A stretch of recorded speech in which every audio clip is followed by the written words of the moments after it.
Good evening. Good evening. Come on in. Please like and share. Please share, share, share. Share, share, share. Good evening, Peggy. So happy to see you. Thank you for joining today.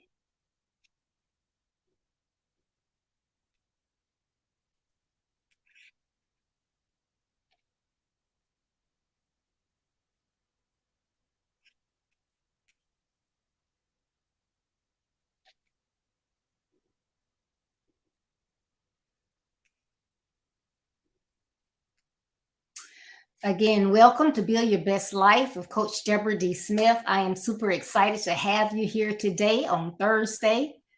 You could have been any place else, but you are here. So thank you, thank you, thank you so much. You know, I believe it is better to train early rather than to try to fix later. My theme for 2022 is it's all about your actions. It's all about actions.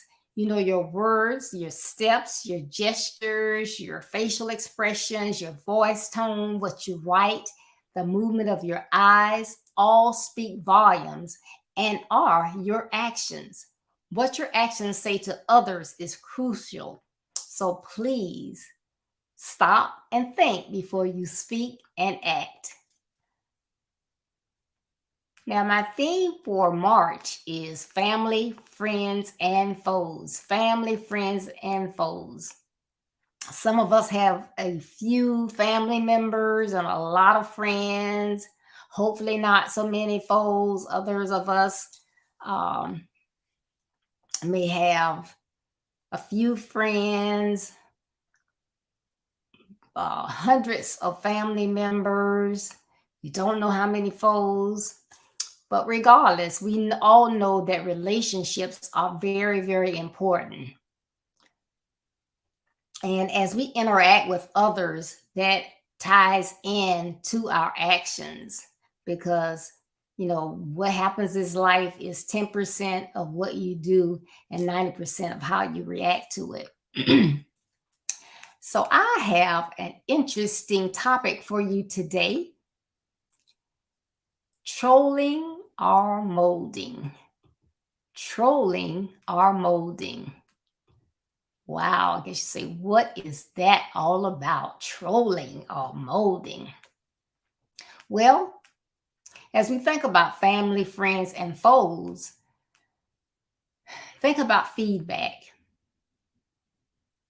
When's the last time you received some feedback? Feedback can be very, very valuable. It's a valuable asset because it can help you to get better at doing something if you can get good, concise feedback. Unfortunately, there are some people who do not take feedback well at all. And feedback does not mean that the person that's delivering the feedback is your foe. You can use feedback to increase your effectiveness. So you can get that from somebody, and it's not a bad thing. Feedback is not a negative thing. I know many, many people take it as negative. However, unless it is in the hands of maybe your foes, it's not always negative. Good evening, Agnes. Thank you so much for tuning in. Just think about it and ask yourself, especially if you are still in the workforce. If your friend, your mentor, your boss, or a family member is against you and giving you a hard time, is a family member, a boss, a mentor, or even a friend that's giving you a hard time, they're always on you about something. It could be smoking, it could be a certain word you use, it could be a lot of different things. Now, if they're giving you feedback, my question really was if they're giving you feedback, um, is that something negative? Are they actually giving you a hard time? Well, if you answered yes, are you thinking yes? If they giving me feedback, they're just giving me a hard time. They're just trolling me. Just trolling, just following me, looking for something to pick out to say that I'm doing wrong. Well, guess what? You might be incorrect. Everyone is not out against you. They are not against you. However, if you are someone that maybe have low self-esteem, uh, you may think that everyone is out to against you or out to get you. Some people think that all minorities get a bad rap and everybody gives all minorities a bad rap. That's not true. Some people feel that you are performing excellently. There is nothing wrong with what you do, how you do it, and you can't improve. So you don't know why these people just keep trolling you, trying to find something wrong with what you're doing because you're doing it perfectly. Ha ha ha. Maybe not. Good evening, Dan. Thank you for tuning in. So when you feel like that, everything that someone says is like a slap in the face because you feel that the world is against you, or maybe that one particular person is against you. So it's either everybody's against me or that person and that person and that person. But anytime somebody gives me feedback, they are against me. Or have you ever tried to, had someone to come to you and they say something and you like, should I say something or should I not? Because I had someone say, well, my friend hurt my feelings. And I've been trying to think, when next time they call me, should I, get with them because they hurt my feelings. They say I need to stop laying around feeling sorry for myself. And I thought about it for a minute and I was like, okay. I said, well, now they may not be uh, saying it in a negative way. You're taking it in a negative way, but they may not have meant it negative at all. If they are used to being around you, they're used to you always going and doing for others, having a positive attitude. And now it's like one thing or two things go wrong, and it's like, oh, woe is me.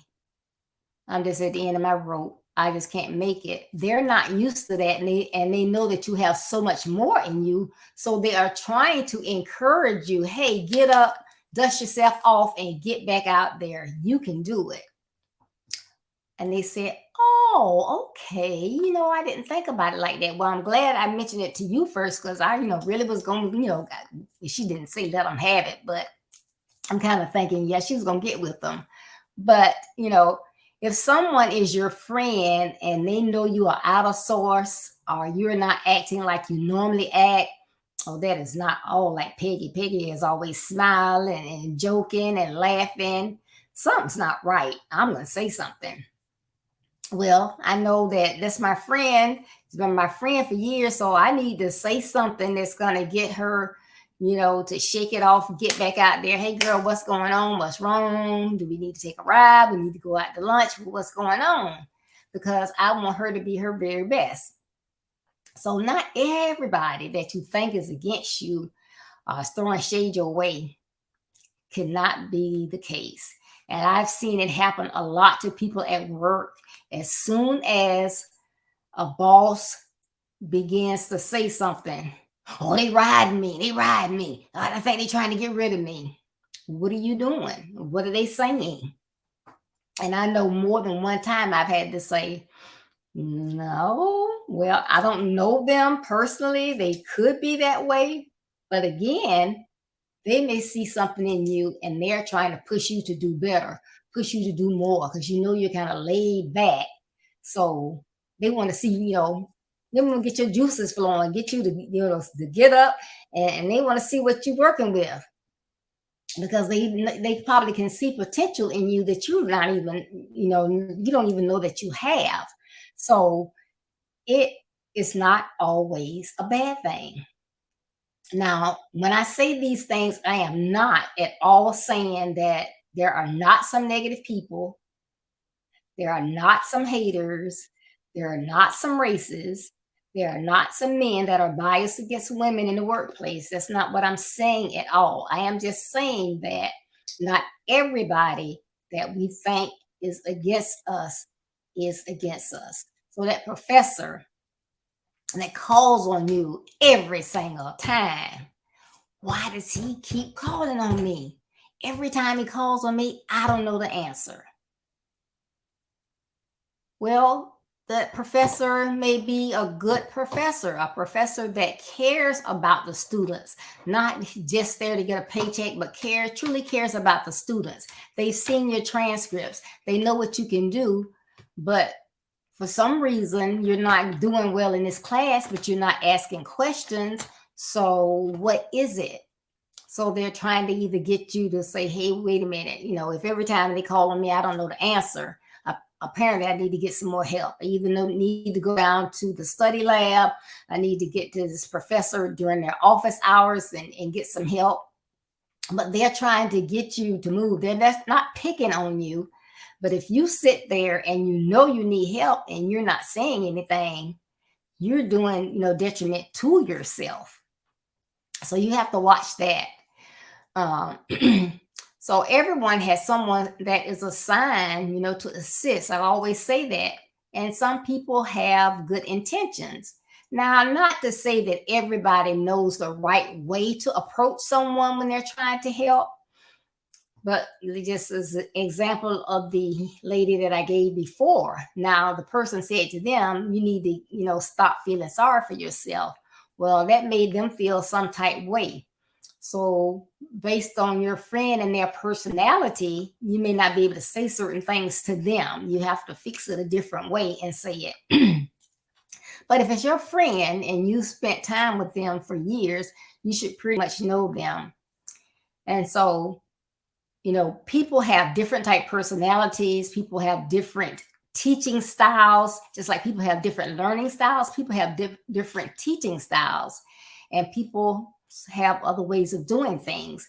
So you have to take that into consideration as well. So maybe that person is trying to help me. They just don't know how to use the right words. They make it sound negative, but it's maybe it's really not. And then you have some people like that is the opposite. One of my managers, I told her, I said, you are the only person that I know that can tell somebody off. You can be talking about something they need to do, something they did wrong. And when you finish with them, they'll just be smiling because you make it sound like, oh, it was not anything that was really wrong, but you keep it upbeat, you keep it in a positive way, the way you say it. And they just as happy as they can be when they leave. But she truly knew how to treat others. She had that personality of knowing how to deal with all different type personalities. So you do need to look at all of that. But an individual can give the impression that they are hard on you. And it appears that whatever you do, you just cannot do anything right in their eyes. But these people are trying to mold you.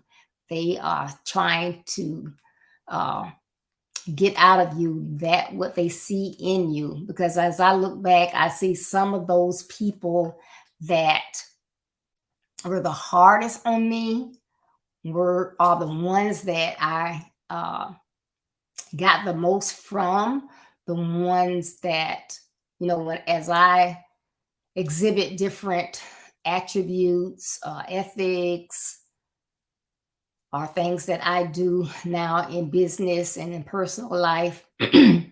I got it from someone that was really, really hard on me. Starting with my mom. My mom didn't play. She said what she had to say. She'd tell you the truth. She'd give you the facts. You listen. You get mad. You do whatever you want to do. But she was going to tell you. And 99.9% of what she said was factual. It was good stuff. I had a boss. I mean, he was new. He did not know me. Now, he admitted later on, that maybe I shouldn't have taken it the way that no, he didn't say I shouldn't have taken it the way I did, but he He's actually, I guess he's educated as a lawyer. So he's a lawyer. So, but he did not know me. He did not know my skills. He was new in the department, but he had to give me my performance review. And just like you see a lawyer, a good, maybe a good Matlock, or not a Perry Mason, but someone that, hit on the desk, and, they got all the facts, and they are just on it and just turning everything around. Well, that's how he was doing to me. He was in my face. He was hitting on the desk. And I was like, oh my goodness. And I am, well, I shouldn't say this on live. I shouldn't let everybody know my secret, so I'm not gonna say that. But anyway, the way I reacted was how I react, because I know I had to be respectful in what I said. So, but what I took out of that was, okay, first of all, he doesn't know me. I know me. I know what I am capable of. And so I'm just going to show him. He wants to know, why should he give me something higher than average? I'm going to show him why. So I didn't pay him any attention when I did Deborah. And, it got flip-flopped. Before he left, he gave me like 2 promotions. So it was, he was harsh, and the way he said things, but I had to step up and do what I, knew was right. But sometimes, again, it can be that people are speaking up, they're firm, but they are trying to help you. When they just, maybe call you in and say, well, I want you to work on this. Maybe you should look for a workshop on communication. You just go out there like, oh, they tell everybody that. But if they say, they give you a couple things back, or, call you on the rug for something, and it's like, okay, wait a minute. You're going to say they're trolling, but they're trying to get out of you what is in you. So I just want to give you a few little tips, give you some thought process behind what people may do, what you may hear, what you may think, but they're not trolling or running you down, trying to find everything that you're doing wrong. They're really trying to help you establish what you need to work on to make yourself the best that you can be. So if your immediate supervisor or your supervisor's superior consistently calls on you to do additional assignments, the first thing some of us will say, why they overloading me? I don't want them to give me extra work. Okay, what are they doing? They're giving you additional assignments, but are those different types of tasks? Are you learning something from what they're giving you? Are they just piling on work that you already know how to do? Are they giving you something new that you can learn? Are they helping you learn? Are they preparing you for different types of promotions? Think about that. So just because they give you something doesn't mean, oh, I'm going to just show them, they're not going to go sit here and do 8 hours of work. I'm just going to keep giving them work. No. That I've, been watching them, the quality of their work ethics. I think they can do so much more, but they need a little push. So I'm going to give them different type work so that they, will have to ask questions to learn and bring out some of those things that are within them.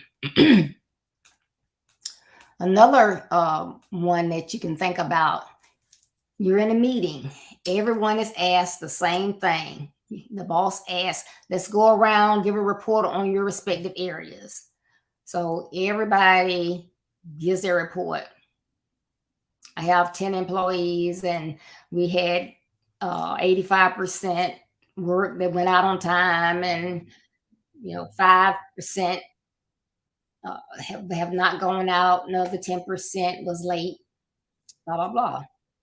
But then they get to you, and you give the same information to everybody else. You want to flow like everybody else. A lot of times we know that we should do things more detailed, but we want to do what everybody else does. We don't want to look like we're outside of what everybody else is doing. So you say the same thing everybody else saying. I have 25 employees. 95% of our work went out on time. We have 1% you're holding, and 4% was late. And so then your supervisor has says, well, do you have any detailed, more detailed information? You have a PowerPoint or something we can look at? And you think to yourself, first thing you think, why they want me to have a PowerPoint? Nobody else had a PowerPoint, but did you hear the numbers that you said versus the numbers the other person said? They had 85% that went out on time. You had 95%. So they know that you are doing more. So why not show by using PowerPoint or something or a handout how you were able to achieve that? What are you doing differently that maybe some of the other managers or your peers can do differently that will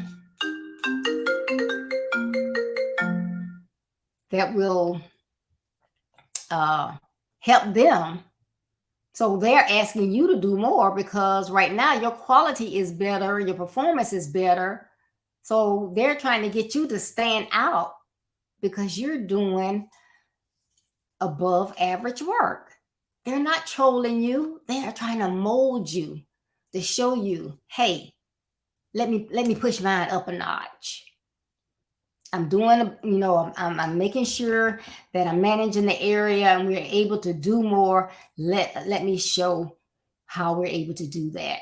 You're helping everybody. You're helping yourself, your department, and your company. Another one, you're giving assignments, and then you say, so they gave me this. That's not in my job description.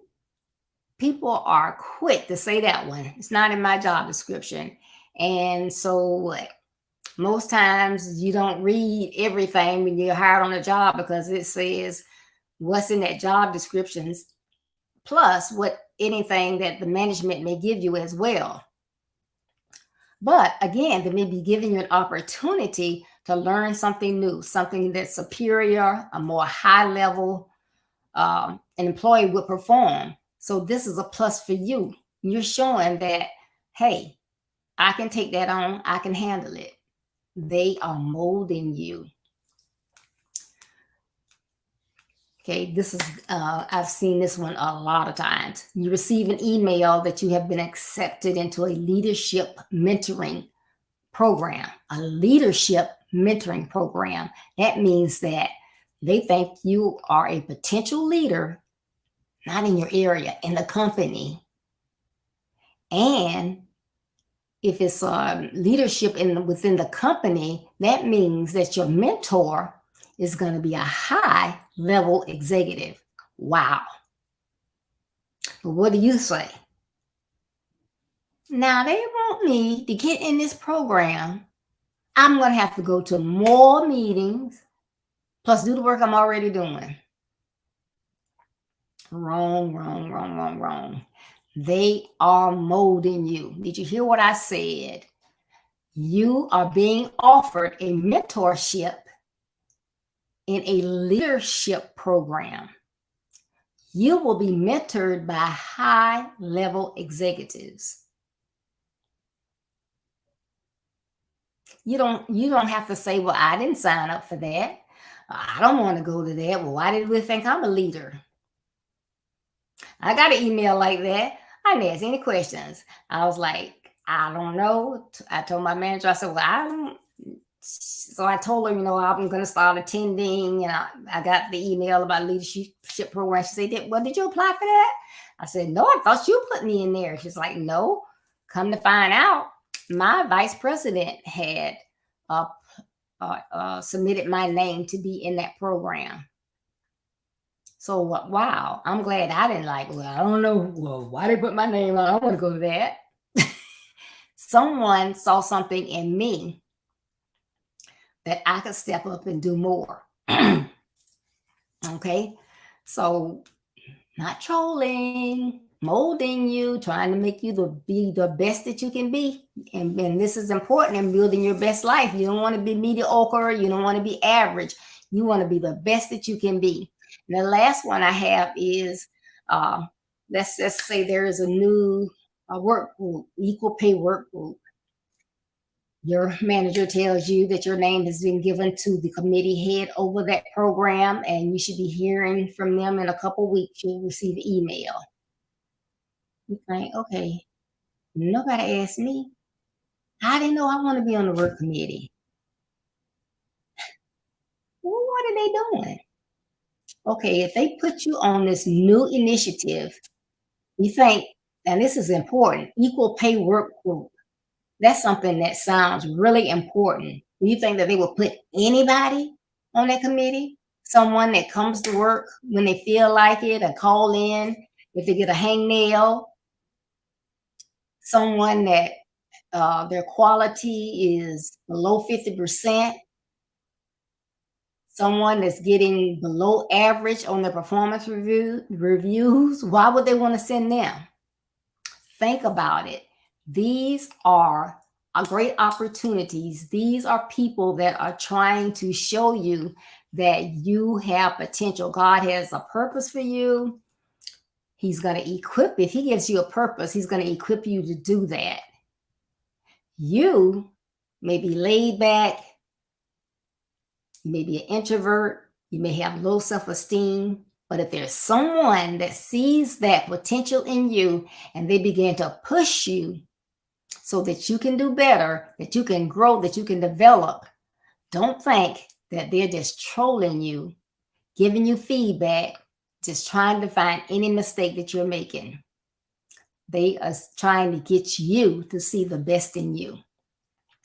And this is applicable when you are in high school, when you're in college, when you first enter the workforce, after you've been on your job for years.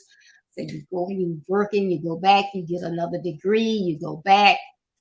All of this is applicable. So don't look a gift horse in the mouth. You are being given an opportunity for growth and development. And guess what? Haven't said this yet, but guess what?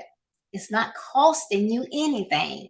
How many people have to take workshops and go to master classes and different things and pay for it to get some of the things that your superiors may offer you or send you on that doesn't cost you anything? You're being molded, so take it as someone sees something in you and go for it. You may not be mature enough to see it. You may think less of yourself, or you may listen to negative talk from other people, but don't disadvantage yourself that way. Keep going and build your best life. So that's what the trolling and molding is all about. I hope it has helped someone. If you know someone that, hey, you know what? That will help my son. That will help my daughter. That will help my coworker. I never thought about that. You know what? My son always saying his boss is riding him. I wonder if he's trying to help. I had to talk to him more in detail. And then if this is something that you think will help them, share it with them. Share it, and then also ask them to sign up so they can get future videos that may assist them in building their best lives. But I really appreciate you tuning in today, because guess what? You could have been doing anything else, but you decided to come and share with me on Build Your Best Life. Please, please, please. Now, you don't want to miss this. I know you say she always says that, but you don't want to miss this. Saturday, March 19th at 9:30 a.m. Chucks for Pearls and Earls, Mothers with Sons on a Mission. That's our group. It consists of Carol Crockett of Dallas, Texas, Anastasia Smith of Nassau, Bahamas, Miss Anita Cummings from Thompson, Georgia, and myself. Yes, we are mothers with sons on a mission. This week, we are going to be talking about, well, we only come on every quarter. This is our month to be on. So our topic is men praying, women providing healing, promoting hope. You know, this is International Women's Month. So it's men praying, women providing healing, promoting hope. You really don't want to miss this. When I tell you these are some dynamic speakers and what they're going to be providing is going to equip you, empower you, and make you glad that you tuned to Build Your Best Life on Facebook, on YouTube, or Twitter on Saturday morning. So again, that's Saturday morning at 9:30 a.m. Eastern Standard Time. We will be looking forward to having you. Now remember, your life is what you make of it. Follow my basic principles and begin to build your best life, not tomorrow, not next week, and not next month, but now. And remember, building your best life is our business. That's not a slogan, it's our commitment. I love you. Be blessed. Stay safe. Please visit my website, www.buildyourbestlife.org. Read my blog that comes out each Monday. Each Monday, I have a new blog that comes out on my website. I do provide a link on Facebook that you can follow, but you can go to my website at any time and read any of the blogs that I have sent out. You can also look at my calendar of events to see what is coming up. You can find out more about me if you are new to my page and about my platform, Build Your Best Life. Last but not least, you can see my page on the services that I offer, which is coaching, consultations, speaking, and webinar speaking. Also, I have written a book, Build Your Best Life, and that's the wrong book. Now y'all know what I've been reading, but I do read. I love to read. So I was reading Build Your Best Life. And it is about your life, your actions, and your credibility. If you go on my website and order it, you will get your autographed copy very quickly. I have them in stock. If you prefer the Kindle version, please visit Amazon.com to get your Kindle version. But remember, we learn a lot from reading. So read, read, read. And again, thank you so much for tuning in. And I will see you Saturday morning. Have a blessed rest of your day. Bye-bye.